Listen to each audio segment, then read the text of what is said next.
For today's video, papunta kami sa Mikawain Commercial Center para mag-jogging and at the same time para matest natin. Excited na akong matest yung kabibili ko lang na sapatos from Nike dun sa last vlog namin, yung Motiva. I think magagamit ko siya para dun sa takbo para sa June 16. So ngayon, testingin natin kung komportable pa. And I think hindi naman natin siya matetest kagad, no? First time.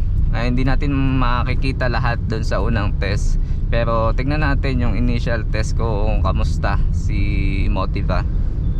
And then update pala kay Wigo, kakapagas ko lang ng full tank lang ulit namin kay Wigo. This time pina-premium ko na siya ulit. So tignan natin yung performance niya and gas consumption, dahil bumalik tayo to premium from regular unleaded.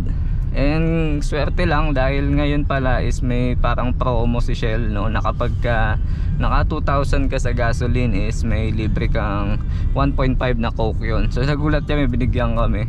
And then sa diesel yata is 2.5 hanggang June 2 na lang daw yung kanilang promo. Ito palang Mikawain Commercial Complex is almost 10 kilometers siya mula sa amin. Medyo malayo pero para sa akin sulit naman yung pagpunta namin dito palagi. Hindi naman everyday nandun kami. At least 3 times a week nagpupunta kami. So pwede ka dun mag-jogging, pwede kang mag-bike, and then pwede kang mag-badminton. Tapos malawak kasi yung lugar, pwede ka ring mag-breakfast doon kung gusto mo, magkainan kayo. Masarap, talagang recommended for family bonding, especially pag weekend. Talagang daming tao doon. Ang entrance fee niya lang is 10 piso per tao. So wala siyang parang parking fee, no? Yung entrance mo is depende lang kung ilan kayo sa sasakyan. Katulad namin, lagi pagkakasama namin yung baby namin, hindi yun counted. So kaming mga adults lang yung bilang. So katulad niyan, 3 lang kami ngayon. So 20 pesos lang yung aming entrance fee. And then I think na vlog ko na to dun sa isang vlog ko before. Pero kung gusto nyo din mag-practice ng driving, pwede din doon. Pero may lang, specific time lang na pwede, like noon. I think 12 PM hanggang 5 siguro or 4 PM. Yan yung pinaka-safe na pwede kayong mag-practice mag-drive. Parang 50 pesos yata, no, kung mag-isa ka lang. Tas kung may kasama ka, syempre additional 10 pesos yun. Okay doon kasi paikot siya. Para sa akin, kung gustong mag-practice ng lang, tamang yung driving lang within lane, yan, pwede kang mag-practice dun. And excited din akong i-share sa inyo yung aking marathon journey, no. Syempre first time, kaya sobrang excited. And then syempre i-share natin lahat ng mga masasalihan pa nating marathon. Nung wala pa kaming sasakyan, ang talagang activity ko is biking or cycling. Pero nung nagkasasakyan kami, so ito na, jogging. Though matagal naman akong nagja-jogging, hindi lang super consistent. Ang kagandahan lang talaga nitong jogging, nasasama ko yung pamilya ko katulad nito. Kaya medyo nag-stick na ako dito sa activity na to. Ganda na ng kalsada dito sa Mikawain, lalo na itong ginagawang trend. Mga ilang panahon na lang, for sure talagang malaking benefit niyan, trend na yan, especially sa mga nag-work pa Manila. I think maaga kami ngayon, 6:39 AM nandito na kami. Usually kasi 6:30 kami umaalis ng bahay, and then mga 30 minutes of travel, mga 7 AM kami nakakarating dito. So dito, bayad tayo ng entrance, baby.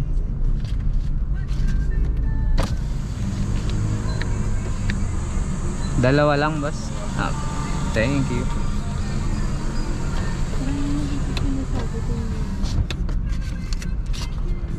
Ayan, ito yung bilog dito sa commercial complex. Pwede kang mag-park dito ng motor, pero kung ako sa'yo, doon ka na mag-park sa may gitna. So dito sa paikot na to, bawal ka dyan mag-park. And then meron yung dalawang lane, no? Yung left side is for joggers, right side is for bikers. And then dito yung parking talaga sa gitna. So parang pa-X to. So pili ka na lang ng pwestong gusto mo. Kami ang prepare namin yung somewhere na may malapit sa mga shade, para pagka after jogging, no, may mapipwestuhan kaming malilim. Tulad niyan, pwede dyan. Pero meron daw nakita si Mrs. last time na maganda ding pagtambayan. So try namin. So So dito dapat slow ka lang dito magpatakbo, syempre madaming tao. So ito yung paano pa-cross niya.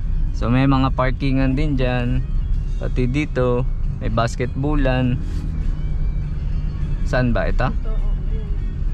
So dito daw kami mag-park. So ito yung gagamitin nating sapatos ngayon, yung Motiva. And before ito yung ginagamit ko, yung Nike Flex. Ang tagal ko nang ginagamit ito, siguro nasa 2 years. Matibay pa, ang sarap pang gamitin. Dinala ko lang siya dahil baka kasi umulan. So ito yung testingin natin.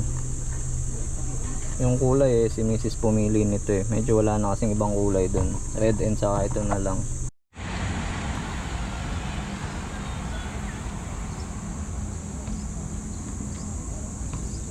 Takbo ka? Hindi. Ako naman ito. Hindi. Sige, takbo ka lang. Diba re-review? Sige. Takbo ka lang. And this time, si Mami naman tatakbo. Ako naman na magtutulak dito sa aming baby boy. Dalawang ikot pa lang ako. So far, masarap siya sa paa. Pero nakakapanibago. Siyempre, bago. Pero okay siya. Ang sarap sa paa. Kaya highly recommended ko talaga tong place na to dahil kahit malayo talagang pinupuntahan namin.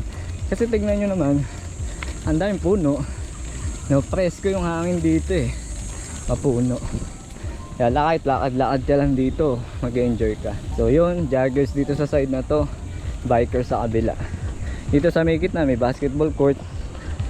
Pwede din nga mag-badminton. Yung natakbo natin yun is nasa 6 kilometers, 4 na ikot na ito ang estimate. More or less 6 kilometers. 42 minutes ko siyang tinakbo.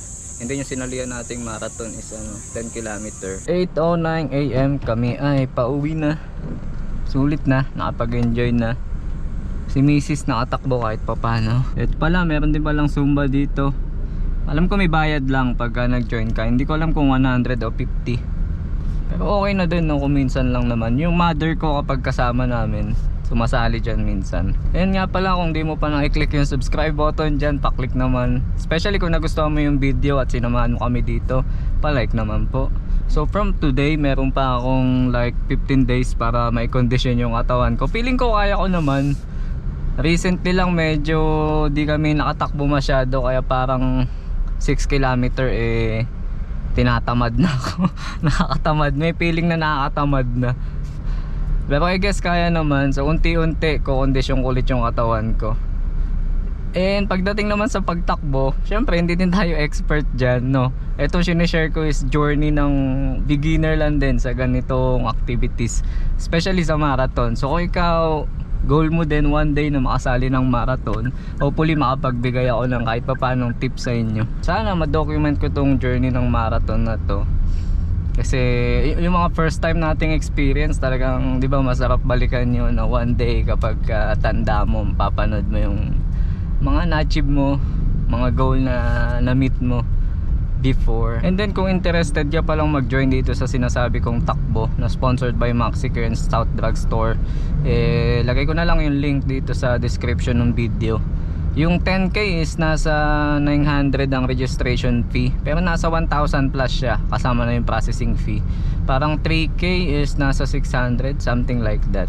So yung category niya is only 3k, 5k and 10k. And then ang may finisher shirt is yung 10k. And kung sinamahan nyo po ulit kami dito sa biyahe na to at saka dito sa araw na to, thank you po for watching, especially kung umabot ka sa part na to. And if gusto nyo i-support yung channel namin, please hit yung subscribe button po and like nyo din yung video.